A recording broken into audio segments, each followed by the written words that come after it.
There you go. No Paroni Anthony Cherrington, bro. Thank you for joining me on NRL Fans WA. All good, bro. All good. Thanks for having me. No, all good, bro. Really appreciate you giving me your time, mate. I know you like you said, we're going through a few things last week, so but yeah, still jump on, mate. Give me your time. Really appreciate it, mate. That's all good, bro. It's all good.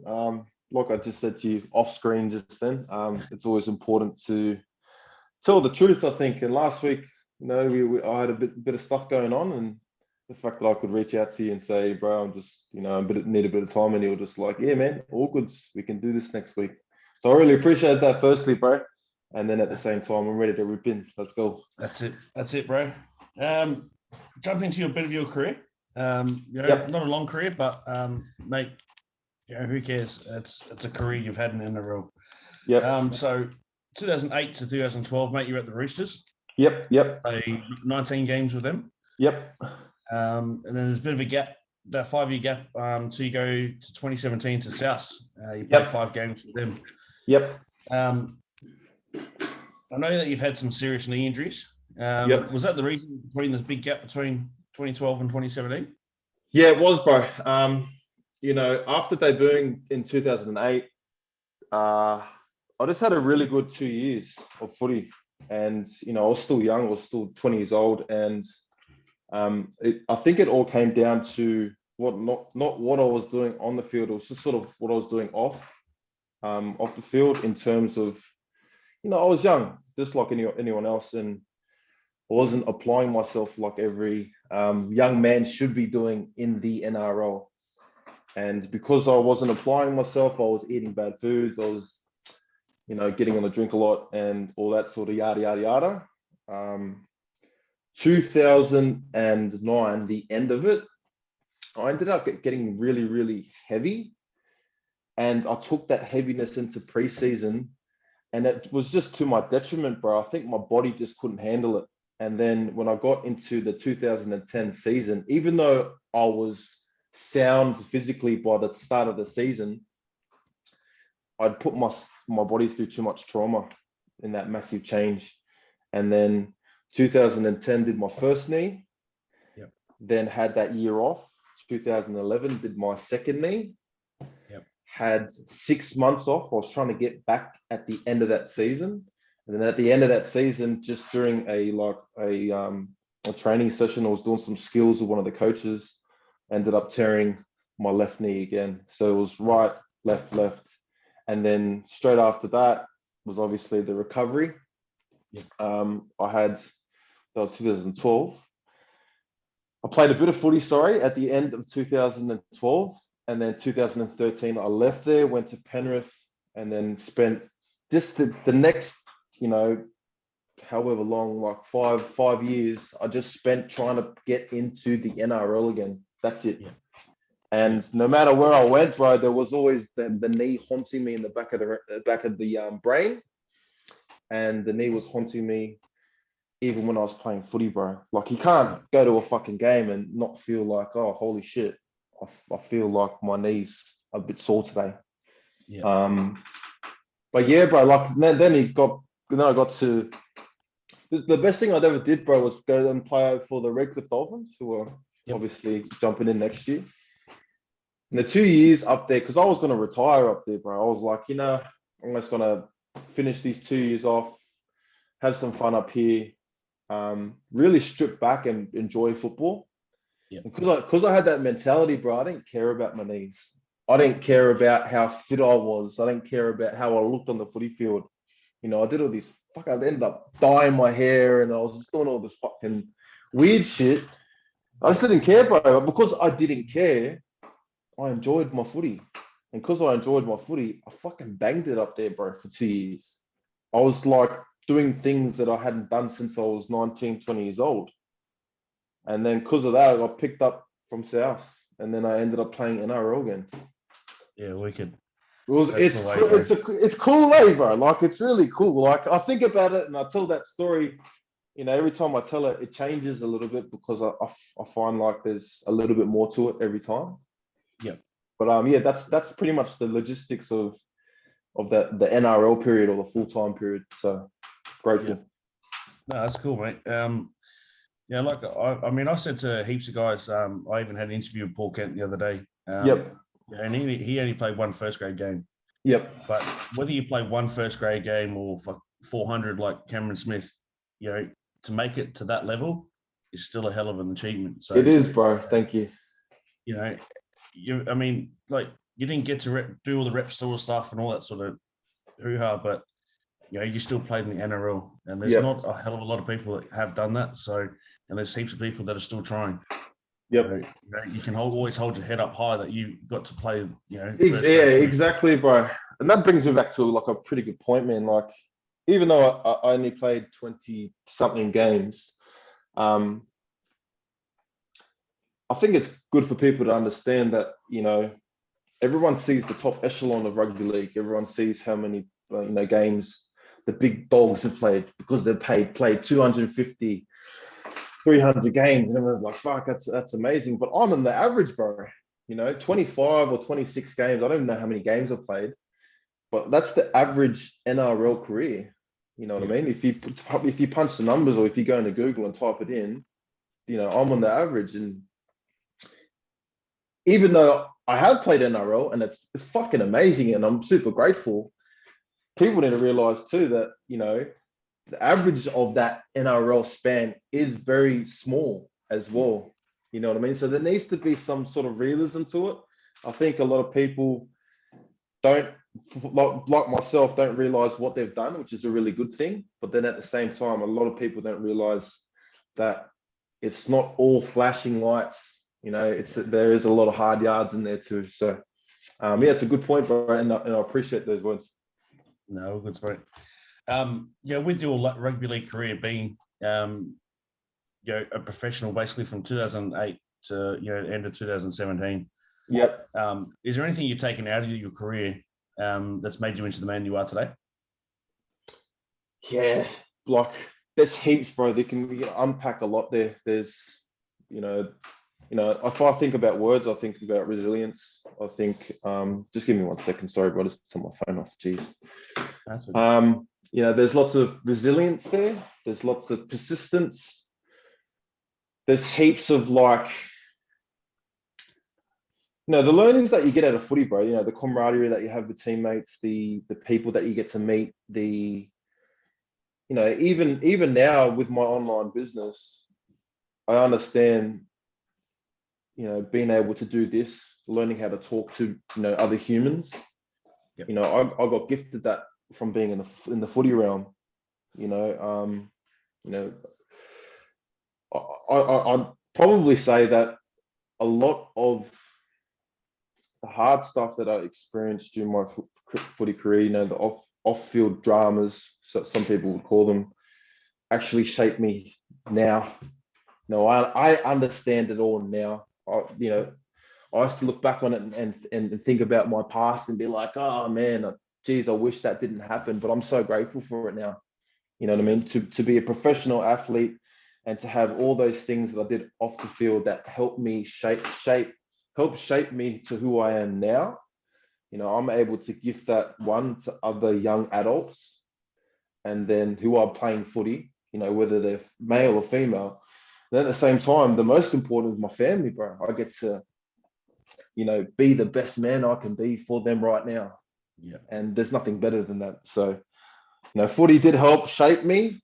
It isn't the be all and end all, but at the same time, fuck, I got heaps out of it too. Yeah. And I'll always be grateful too. Yeah, absolutely. And there's so much you learn from, being in that team environment, and obviously being with the professional side of things. You learn, the stricter sort of stuff, but bro. You with your knee injuries and surgeries and stuff on that, and having that persistence and resilience, like you said, to be like, no, I'm coming back. It goes a long way, because then a roadblock in your life now, before your missus and the kids and stuff, you just go, no, we're getting through this.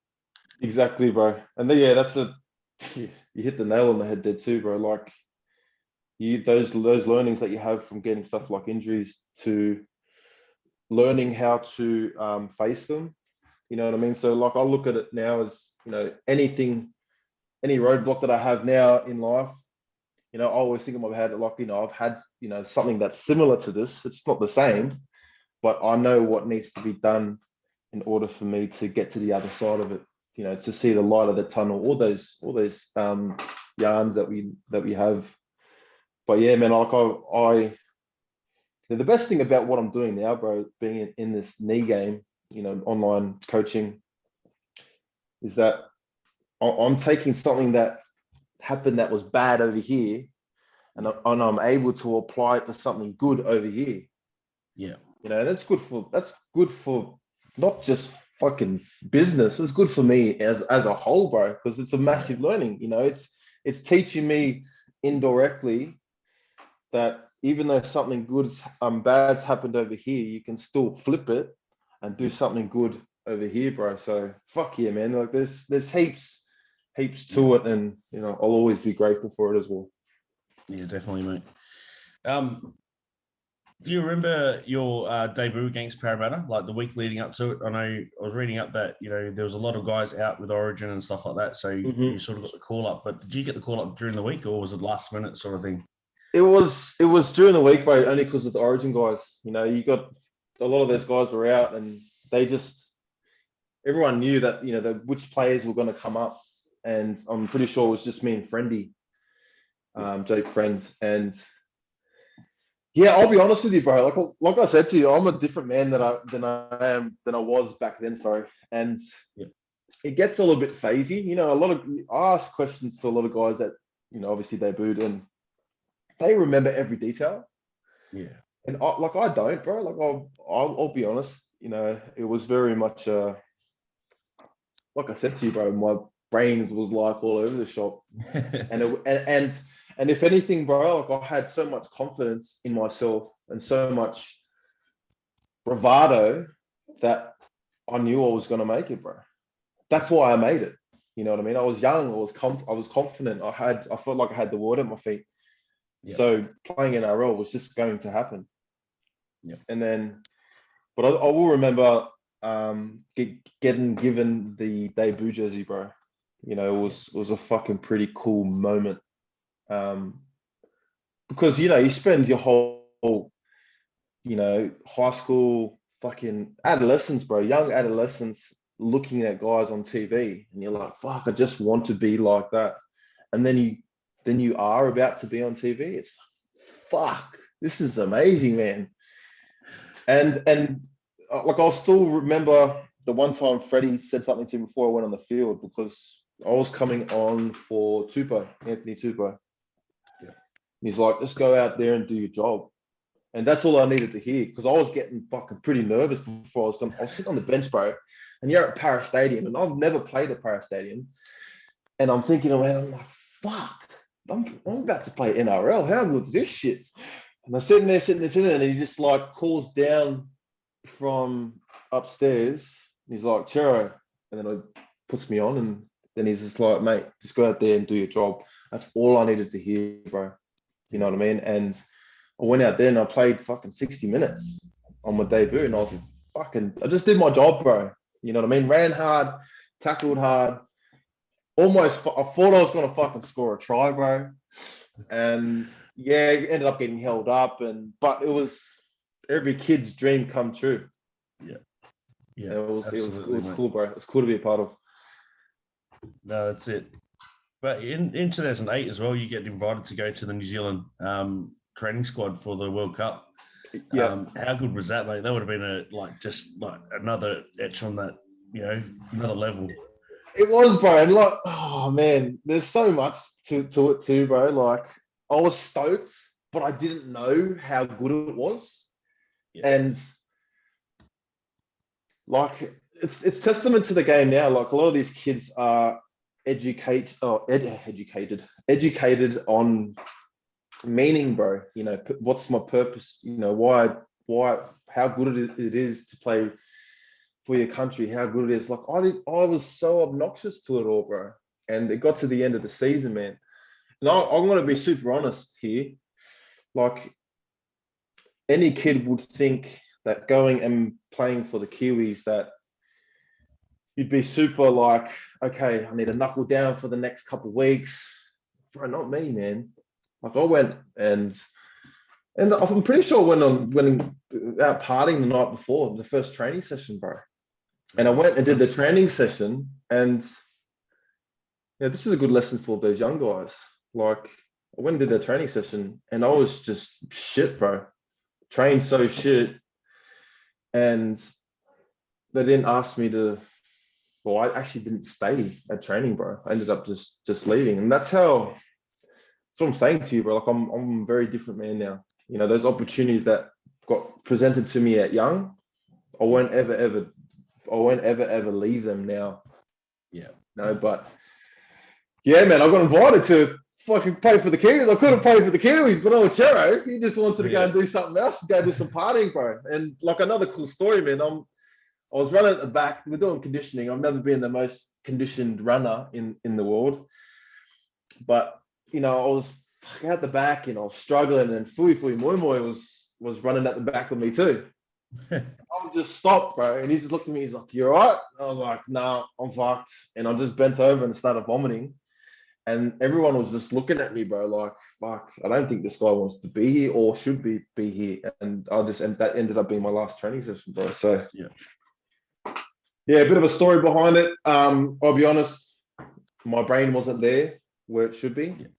And then at the same time, I'm still grateful for the you know, I got asked to play for the Kiwis or to train with the Kiwis. So that's it. So no one can ever take that away from you, you know. That's it, bro. You know, and and that's the thing though. You know, you've learned life lessons from that. Yeah. You know, never take those opportunities for granted anymore. Whatever it is, it might not be as high as that, but you know, you've got something, I guess, even higher. You know, you've got kids and stuff now. You know, so you don't take those opportunities. You don't take them for granted. So you can't, bro. It's one of those things you learn through life, isn't it, mate? Bro, like I'm listening to myself now. I'm like, fuck, I've got lots of lessons in my footy career, bro. Lots of hard ones too, cuz. That's it, bro. How was it being grandson of an All Black as well? Like, did you grow up with any pressure with that sort of stuff, or the family being? You've done your work, bro. Yeah, like. It's fucking there. It's funny that you asked that, bro. Like, it's amazing, man. You know, it's amazing to have, because my dad should have been an All Black too.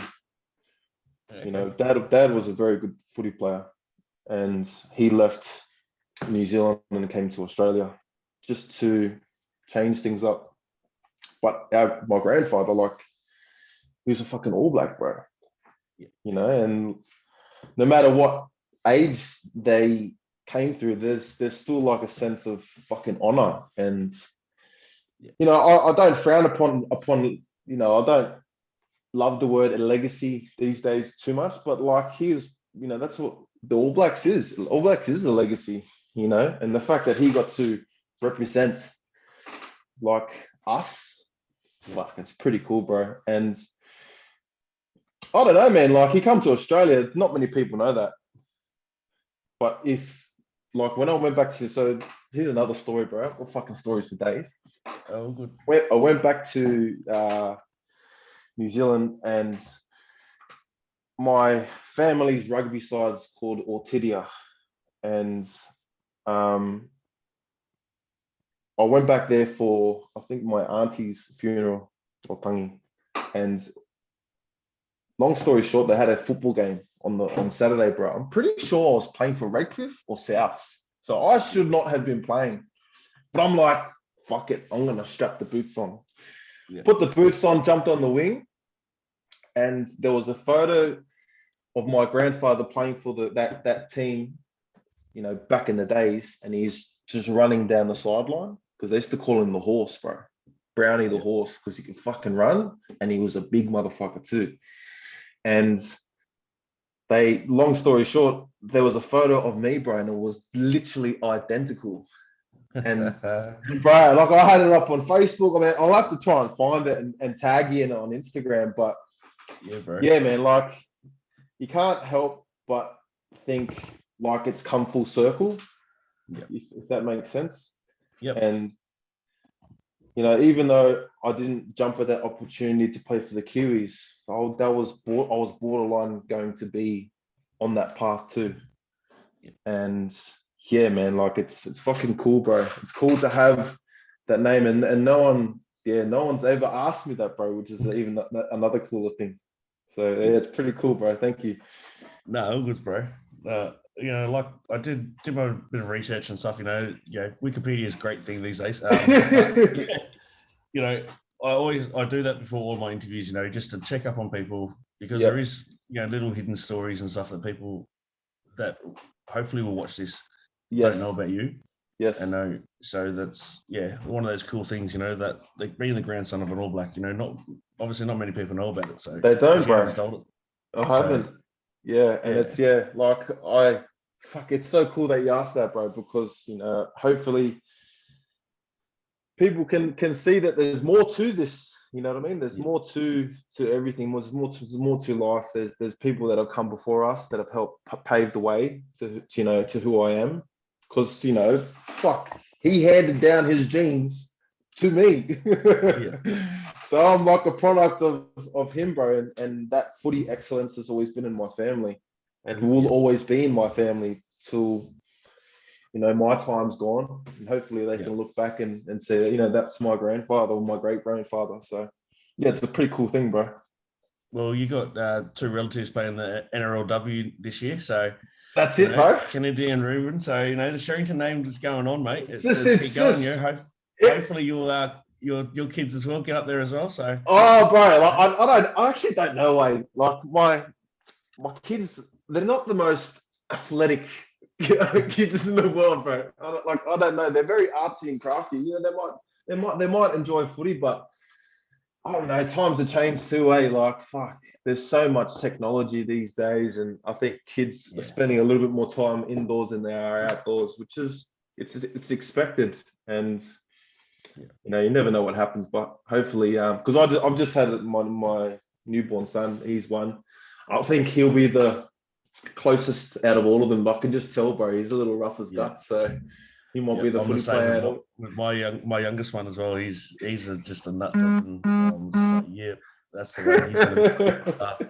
Because I coach 2 rugby league teams over here as it is. Because I've got 4 kids playing. Okay.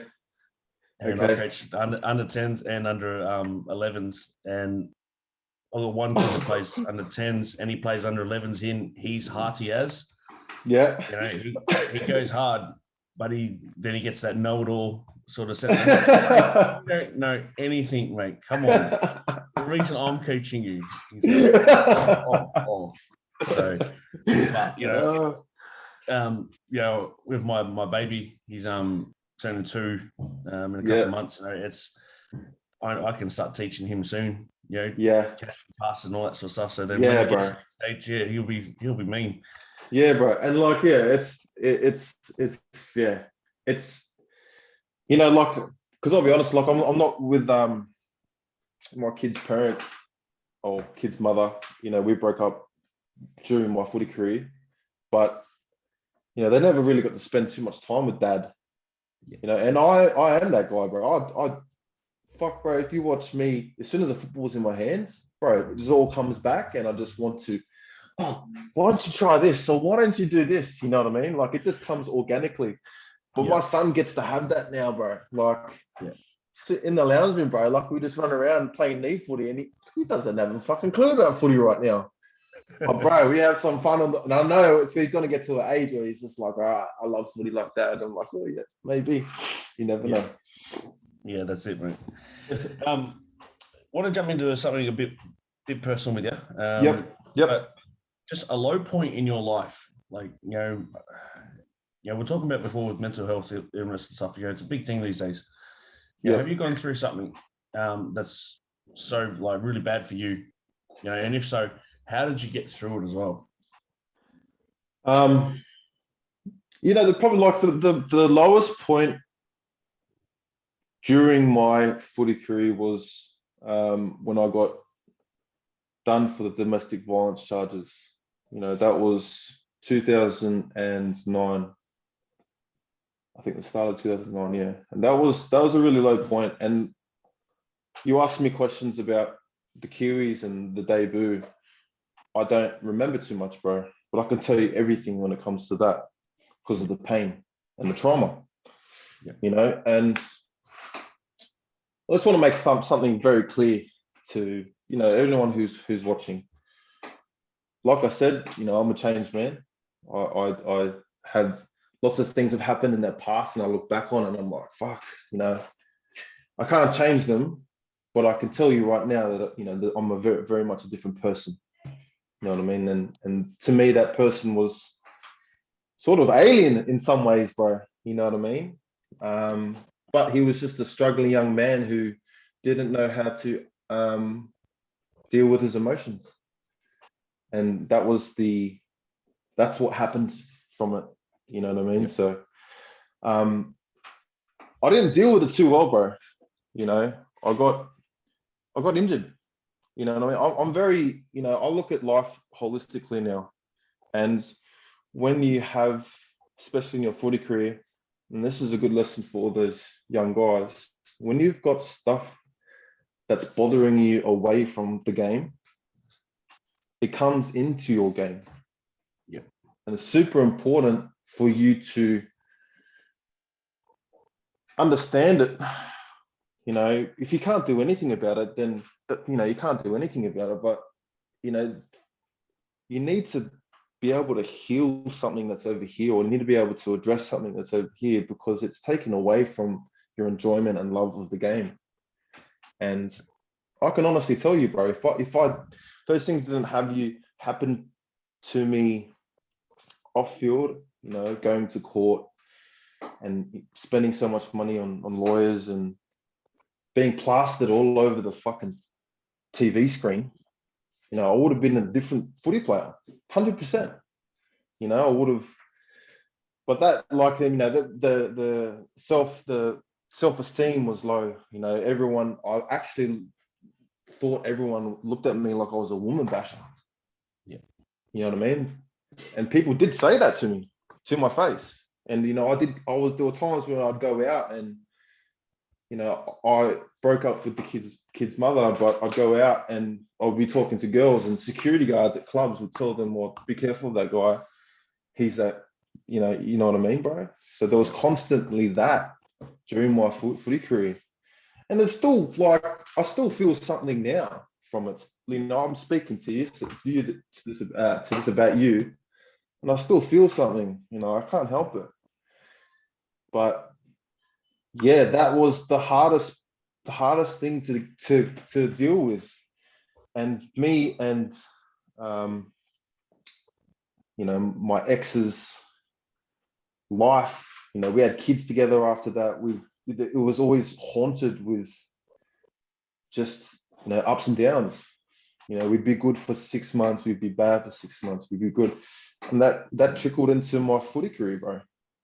How can't it? You know, there's not many men that can deal with that shit and go and face fucking anything in life and still want to just keep turning up. And, you know, when we were good at home, and, you know, everything was fine at home, my footy was fine.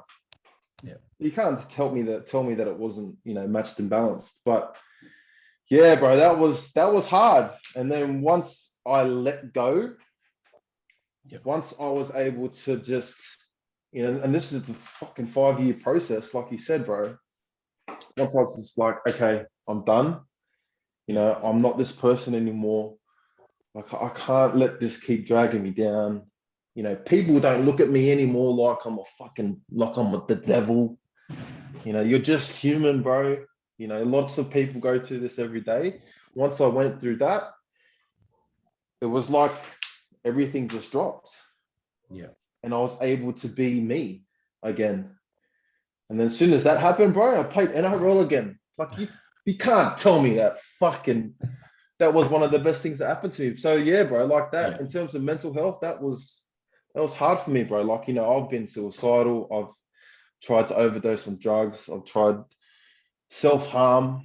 You know, I've dabbled in almost every drug except for heroin. I've drank myself to stupors. I've been violent, almost gone to jail for just randomly hitting people. You know, I've done all the things that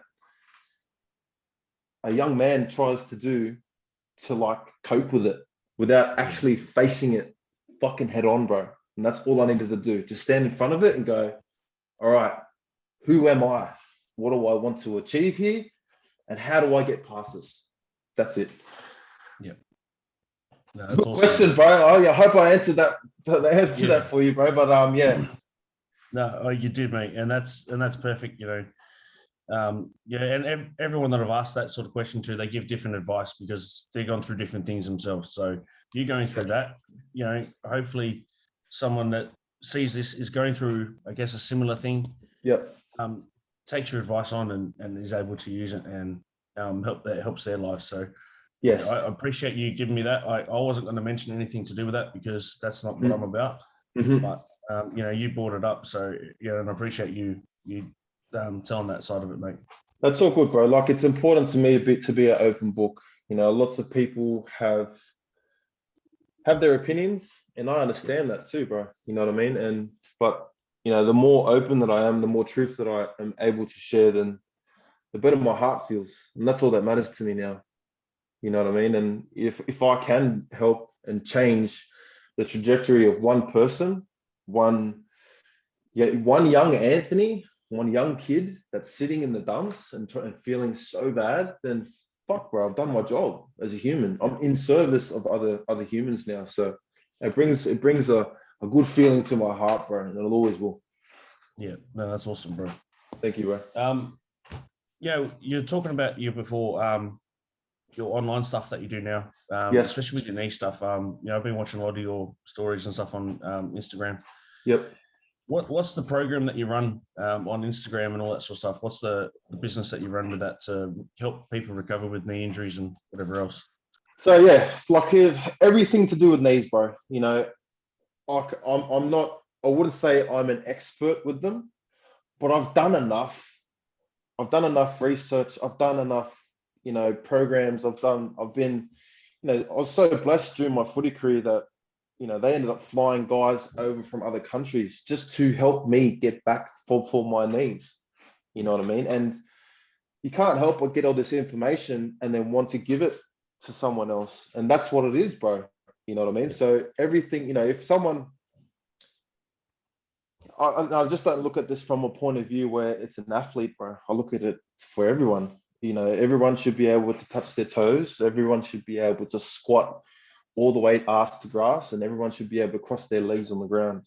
And that's what the basis is on, bro. Like, human movement is what the aim is, but specifically the knees. If anyone is wanting to ask questions about the program, they talk to me, and then I pretty much just get everything. You know, I'll go on the DMs and we'll have a chat and all that sort of stuff, and then I'll assess someone, see where they are, and then I'll dish them out a program through the app that I use. So it's pretty simple stuff, but yeah, my aim is to make it as easy and as simple as possible. Yeah. You know, these days, bro, there's too much information out there. Yeah. You know, you've got all these wizards that are giving you all this shit, and I'm just like, fuck, it's not that hard. Do it this way. Yeah. So yeah, I hope that explains things a little bit, bro. I really love what I'm doing. And I think people can tell, because it's like it comes out so organically and so naturally. So yeah, my pain is other people's healing. I do everything through Instagram. Everyone can see me what I do. You know, if anyone has any questions in regards to knees, then ask me questions, and I'll always try my best to answer them. Yeah, definitely, mate. Yeah, because I mean, I've gone through my own knee stuff when I was younger as well. So yeah, and like you were saying before, you always excuse me, you always got that in the back of your mind of, you know, when you're playing or doing something, you're like, oh, is the knee going to hold up? Or, you know, like my leg hyperextends naturally. Okay. And then when I was playing AFL at the time, and I landed, and it went even further back. It almost snapped. Yeah, almost snapped. Yeah. And you know, I think it was ACL at the time. But no one diagnosed it. I went to the hospital. They were like, "Oh no, you just sprained your knee. You'll be all right to go back." I was like, "Hey, yeah, all bro. right." And then I went to the doctor as a few weeks later, and he's grabbed my knee, grabbed my ankle, and he's just moved it like that. And he's just like, "Yeah, you've done your ACL." Yeah, I fuck. was like, but I never got the surgery for it, so it's just. So you've got no ACL? I don't know how. Yeah, It's fucking hell, you're red hot, bro. Oh, so, there's so much to that too. But keep going, bro. Sorry. No, you're right. I was just gonna say like both my legs hyperextend anyway.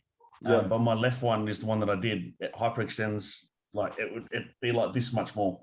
Okay. You know? Okay. So Okay. it's the range of movement there, and just me playing sports and stuff like because I played cricket. I played heaps of cricket when I was a kid.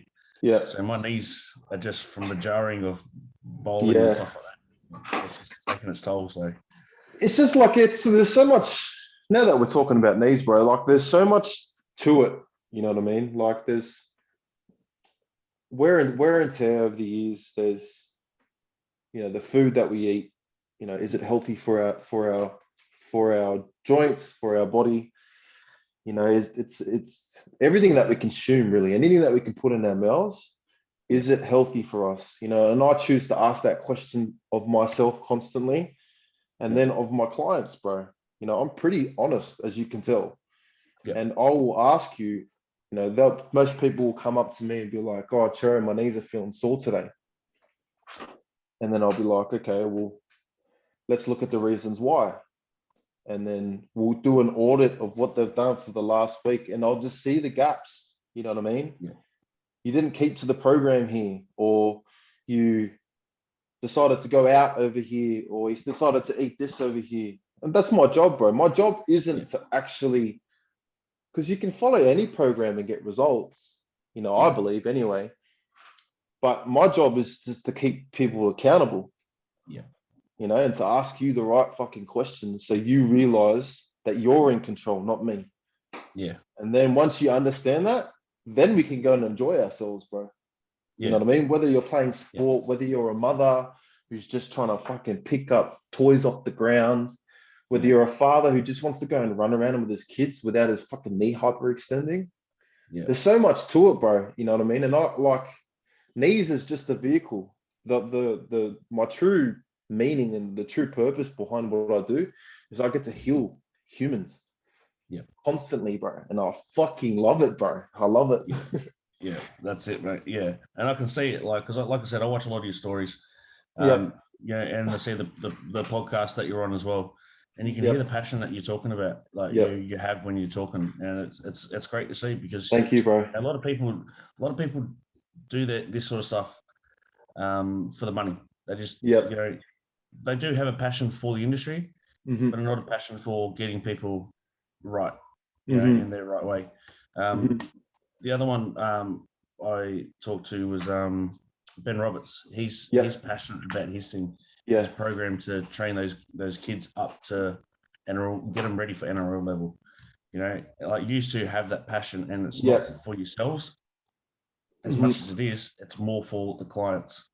Well, like it's feedback, bro. Like it's not feedback. It's a constant give back, bro. Like I align what I do with what I wish I had when I was younger. That's why Ben and my bro Troy. That's why it's easy for us to get to do well.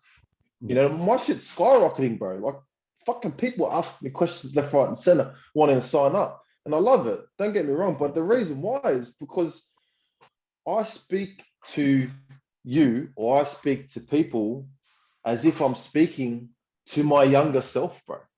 Yeah. That because my if I asked me my younger self, bro, you probably would have told me to fuck off. You would have been like, fuck up, mate. I don't want to listen to you. But I have to get through to that, bro. I have to speak to that.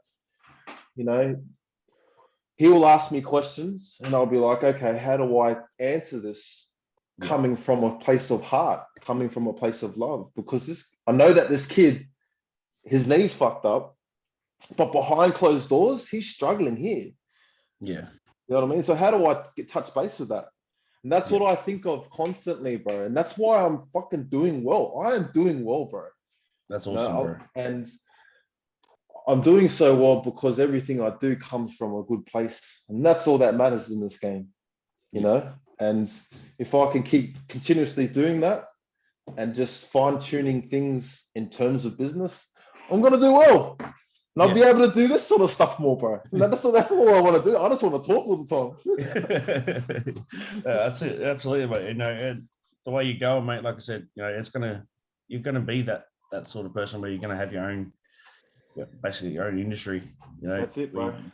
You know, and like you said, it's coming from your heart, you know, and that's what speaks to people these days, especially these days. People, you know, need it, that truth, and they're starting to seek that out a bit more.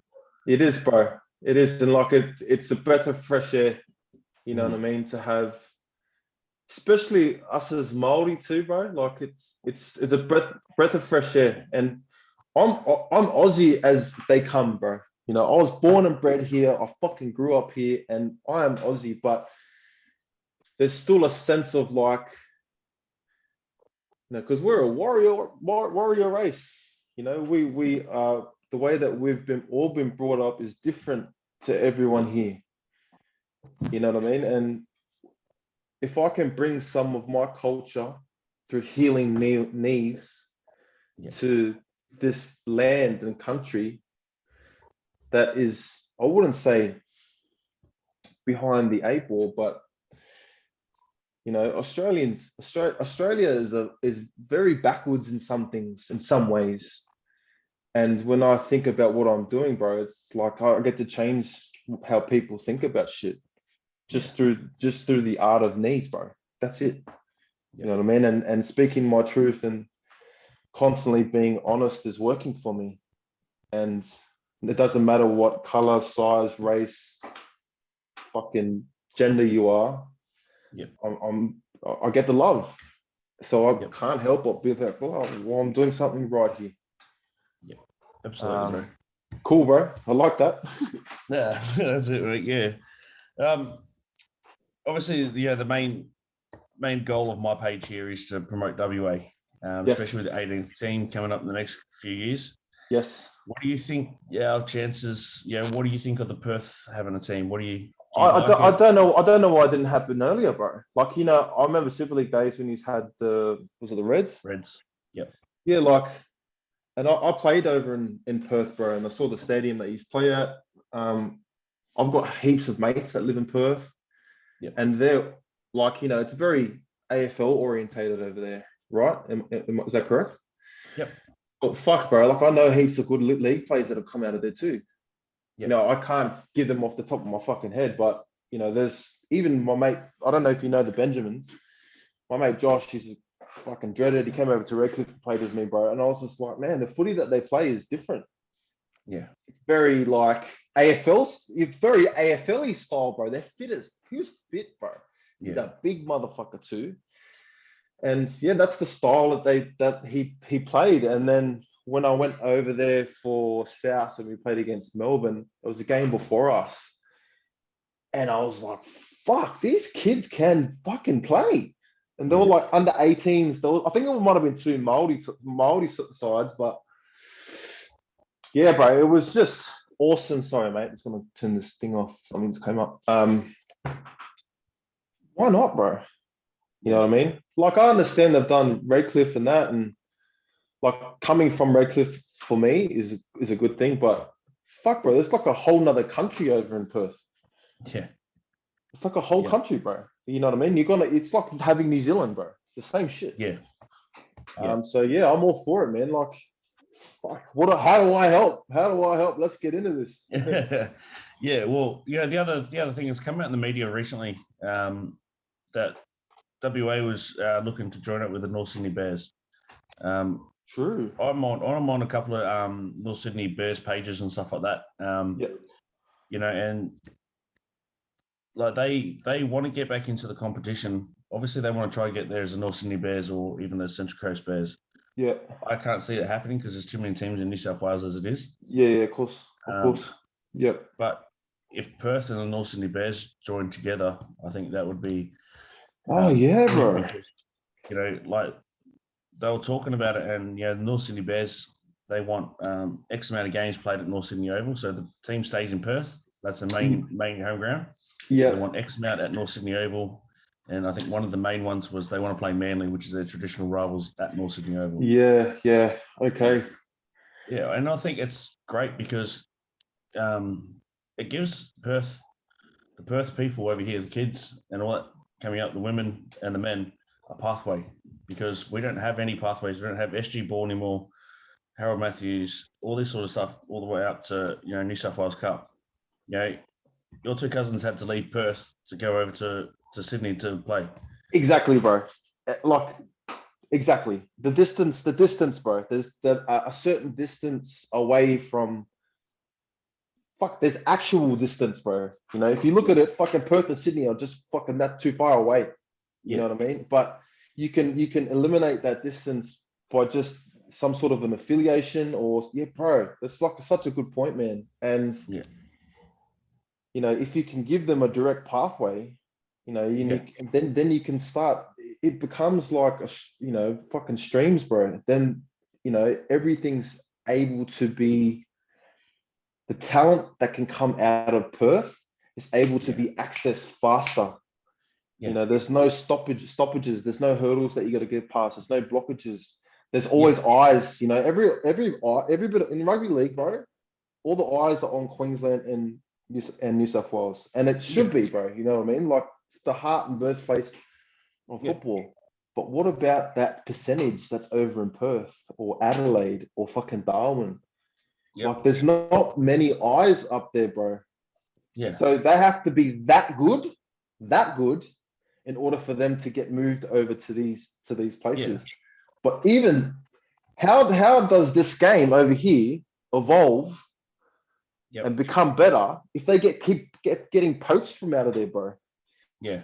You know what I mean? You got to keep the cream there, so the whole place can just start exploding with talent. That's how you get talent in places. Like, you look at, I had a good conversation, bro, with a friend. Her name's Shani, and Chantel Stowers. She was playing for North Sydney Bears, actually. And she talked about her hometown, T-Town. I don't know if I'm fucking pronouncing this right. Tokoroa? Yeah, Tokoroa, yeah. Yeah, Tokoroa. Anyway, she told me about all the players that came from there. All these fucking footy players. And I was like, fuck, that's actually like a breeding ground. Yeah. You know what I mean? And the point I'm trying to make is, like, imagine if all those players could have stayed in their hometown and all played together for their whole careers, bro. Yeah. You know what I mean? I'm not saying that what they've done isn't bad. Like, they had to get pulled into all these different clubs, but when the kids get pulled out of there, bro, it's like, what happens after? Yeah. You have to keep developing the same place in order for it to get better, right? Yeah. And because you look at the teams like Penrith Panthers, bro, all those guys played together from fucking a young age, and they just kept paving away older and older till they got to an age where they're just kicking ass now, bro. They're all kicking ass. Yep. So, bro, fuck, let's get them in there, bro. And if there needs to be some sort of a, like, put my hand up or some shit. Yeah. I need to fucking come over and fucking let's go, Bert. Well, that's it. Like I said, man, Ruben and Kennedy, came from over here. They had to literally move over in Sydney to pursue their careers. Mm-hmm. And I know it's not hard and it's not easy on the family. Mm-hmm. It's not easy on them to do that, to leave their family or whatever it is, to go do that. But, they made that sacrifice, and if we have an affiliation or whatever it is with a team, even just a pathway system to get to that team, one, it gives that team, like I said, North Sydney Bears, gives them a bigger talent pool to pick from. Yeah. And the pathway system for the Perth kids. And in Perth, man, outside of New South Wales and Queensland, we've got the highest junior participation in the country. Really? Yeah. Oh, I didn't know that, bro. You think of Melbourne's got the Yeah, that's the heart and soul of the AFL, right? Is Melbourne. Yeah. But that Melbourne Storm team has been dominant for like the last 20 years. Yes, bro. WA still has the highest junior participation outside of New South Wales and Queensland. I didn't know that, bro. Okay. So, It's like, and bro, like I watched, sorry to take you on a tangent here. Like I watched A grade. Oh, I'm not too sure if it's like there's different Perth comps. But my mate Josh played for the Sea Eagles or the Eagles. Yeah, North Beach. North Beach. They played A grade. I watched the fucking footy there. Bro, there's good footy there, bro. Yeah. You know what I mean? There's talent. There's talent there. And yeah, it just goes to show, man, like, you know, a lot of those guys, even though they're not getting seen and there's no affiliation, and bro, there's plenty of talent out there. Let's fucking get the NRL and the WA 100%, bro. Well, yeah, the good thing about it is that the NRL comes over here. Well, they're coming over here in a couple of weeks for State Rising too. Yeah. What was I gonna say? Kennedy's going over there too. Oh, is she? Yeah, she messaged me. Oh, actually, I spoke to her the other morning. She's just like, I want to go over to Perth in 2 weeks' time. I was like, oh, yeah, true. Might have to come venture over. Well, mate, you're more than welcome to come over here, have a play over here, mate. With the fun, mate. I've got 9 kids here, so. Oh, wow, you got a big family, my bro. That's only some of them, mate. There's 3 that are missing, so. Oh, true. Yeah, so between me and the missus, we've got 12 kids, mate. So. Wow, you've done well, bro. Yeah, so you know, no, it's like if you come over, bro, come over for a kite, bro. I love that, bro. I love that, bro. No, but yeah, if she comes over, hopefully I'll get to catch up with her. I know she's bro. See family and stuff, but yeah, like, cause I'm going to Origin too myself. Okay. You know, and I'm catching up with a few of the ex NRL players, like Scott Sattler and Ben. Oh, mad. Yeah, so I'm going to catch up with them before then. Okay. And it's just the connections I made through doing this, mate. Okay. So yeah, it's pretty cool. So yeah, good.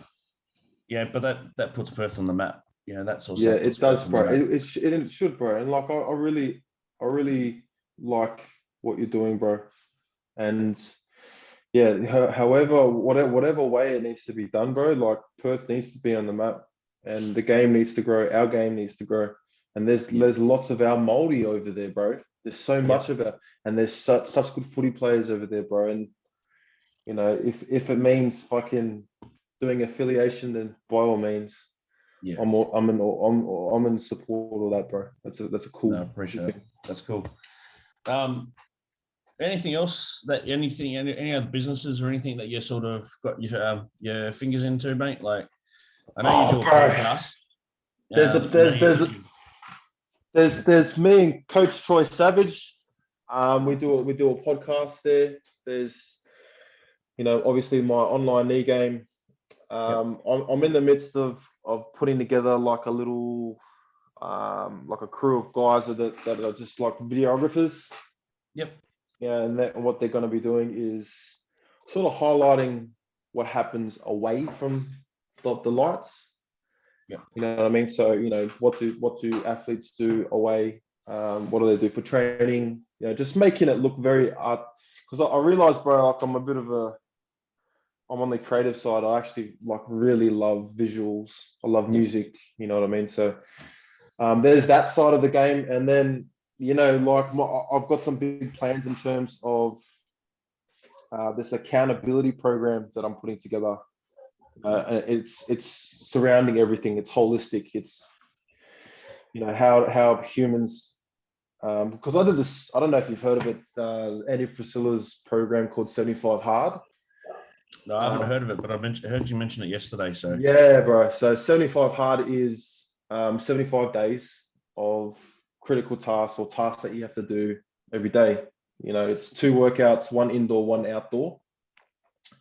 For 45 minutes, you've got to drink 3.7 liters of water. You've got to read 10 pages of a entrepreneurial book or a self-help book or whatever you want to call it. Take a progress photo, follow a diet, no alcohol, no cheap meals. And you just constantly follow that for 75 days. And from doing that, bro, I learned so much about myself. And then at the same time, there's still something more. So that's my golden egg, bro. That's what I'm working towards. And yeah, I appreciate you asking, bro, because I've got plenty of new things coming in the next couple months. No, cool, mate. What's the podcast name so people can look it up, mate? Go on to Coach Troy Savage. There's no actual name to it, but it's all connected to his YouTube channel, Coach Troy Savage. It's not on Spotify. It's only on YouTube. If anyone has any issues trying to find it, just follow me on Instagram, CHERRO __. That's Churro, Coach Churro. Yep. And I'm always punching the links up onto my stories, or might just drop it in the LinkedIn, in my bio. Yep. No, beauty, mate. All good. No, that's it, mate. That's that's what I wanted, just so people can have a look at your stuff, follow yourself and Coach Troy as well. So but Anthony Cherrington, thank you for joining me on NRL Fans WA, mate. All good. I'll let you go back to your family. And much love to you, mate, and best of luck with everything coming up, bud. Cheers, my bro. Thanks very much for that. Cheers, my bro. Thanks, Cheers, mate. brother. Thank you, brother.